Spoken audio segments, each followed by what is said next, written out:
Welcome back to Dr. Chem. Today, we're diving into an explainer on what is absolutely one of the most fundamental techniques in the lab, the preparation of buffer solutions. Whether you're in analytical chemistry, biochemistry, pharmaceutical sciences, or biological research, buffers are literally the unsung heroes. Honestly, they're often totally taken for granted, right up until a bizarre artifact completely ruins an experiment, and, you guessed it, the culprit is a bad buffer. Mastering this technique is the foundation of reliable scientific discovery, so let's get right into it and learn how to maintain a rock-solid pH. So, here's our game plan for this explainer. First, we'll look at the pH survival problem, then dive into how buffer solutions actually work. Next, we'll break down the Henderson-Hasselbalch equation before heading into our virtual lab for buffer preparation. Finally, we'll cover mastering the pH meter and wrap up with some real-world applications. All right, starting off with Section 1, the pH survival problem. Let's start right here at the desk to really understand the high stakes of chemical stability. Think about this. How do we actually stop a delicate chemical reaction from, well, destroying itself? You see, a lot of complex biochemical procedures need an incredibly specific environment just to survive. If that environment shifts even a little, proteins start to degrade, sensitive reactions collapse, and cells literally die. We have to figure out a reliable way to stop both internal and external factors from messing with the hydrogen ion concentration in our work. And that brings us right to the pH scale, which is simply a measure of hydrogen ion concentration. Now, because this is a logarithmic scale, what might seem like a tiny shift in numbers on paper actually represents a massive, drastic change in chemical reality.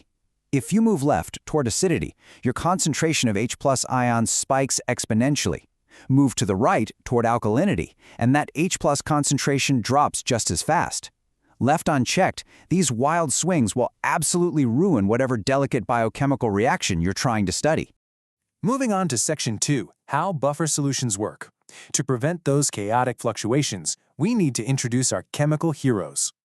You can think of a buffer system like a giant molecular sponge. It typically consists of a weak acid and its conjugate base, or a weak base and its conjugate acid. Because these weak acids and bases don't completely dissociate in water, they kind of hang out in this state of dynamic equilibrium. This means the system can absorb rogue added H+ ions or release them to neutralize any added OH- ions. The truly brilliant part here is that the components are constantly adjusting to restore equilibrium, which maintains a nearly constant pH for us.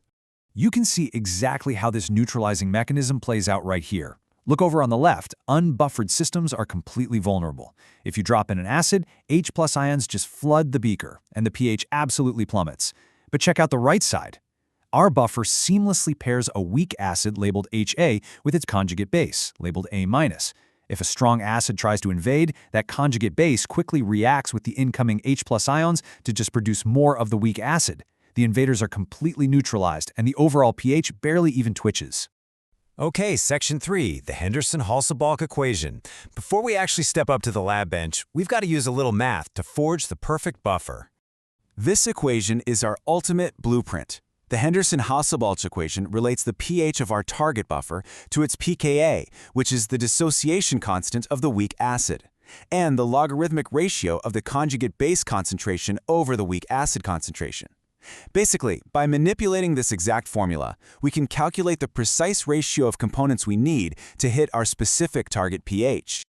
Now, here is a super crucial takeaway for your own experiments. A buffer has an optimal pH range. It does its best work when you use it close to its pKa value. As a rule of thumb, a buffer is really only effective within one pH unit above or below that pKa. So, say your experiment needs to run exactly at pH 7.4.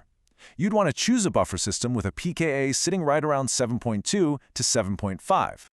All right, Section 4, virtual lab buffer preparation. It's time to translate all that math into action at our virtual lab bench. First things first, we have to gather our apparatus and chemicals. Clean glassware is absolutely non-negotiable here, folks. We're going to need a calibrated pH meter, an analytical balance for exact weights, measuring cylinders, pipettes, beakers, volumetric flasks, and a magnetic stirrer. On the chemical side, we'll need distilled water, our selected buffer components, maybe acetic acid and sodium acetate for an acidic buffer, or ammonium hydroxide and ammonium chloride, plus some dilute hydrochloric acid and sodium hydroxide for those final minor pH adjustments. And hey, goes without saying, always follow proper lab safety practices when handling these. Let's walk through the actual protocol. Step 1. Precisely calculate and weigh your components based on your desired molarity and volume. Now, step 2 is where a lot of people make a massive rookie mistake. You must dissolve your components in roughly 80% of your final target volume of distilled water. Why? Because you need to leave room for step 3, which is adjusting the pH. If you dissolve everything in 100% of the water right off the bat, adding those dilute HCl or NaOH drops will push you right over your target volume and totally ruin your concentration. Only after the pH is perfectly dialed in do we move to step 4, transferring it to the volumetric flask and diluting it up to the final calibration mark. Let's quickly touch on some best practices. Temperature is hugely important. The pKa of a buffer can shift dramatically if it gets hot or cold, so always prepare your buffer at the exact temperature you'll be using it. Make sure you get complete dissolution, check it for clarity, and finally label your flask accurately. You want the exact composition, pH, concentration, and the preparation date right there on the glass. Section 5. Mastering the pH meter. To pull off that critical pH adjustment step, we have to rely on the most delicate instrument in the lab. Your pH meter measures hydrogen ion activity potentiometrically. Take a look at the probe. It features a ridiculously thin, highly sensitive glass bulb blown onto a hard glass tube. It is incredibly delicate. Seriously, if a rogue magnetic stir bar hits that bulb, your lab day is completely over. Mastering this equipment requires a really strict protocol. Always calibrate your meter prior to use with standardized solutions. Between your readings, you want to generously rinse the probe with distilled water, then blot it gently. Never rub it because static charge can actually interfere with your readings. When you submerge it in your buffer, double-check that your stir isn't going to smash into it, and let the display completely stabilize before you start adding your dilute acid or base dropwise to hit that target pH. And finally, Section 6, Real-World Applications. Let's step out of the lab for a second and see why this meticulous precision actually matters out in the world. These solutions are literally everywhere. In pharmaceutical formulations, a life-saving drug might only stay chemically stable and viable if it is held at one very specific pH. In biochemical enzyme studies, enzymes will just denature and stop functioning if their environment shifts by even a fraction of a unit.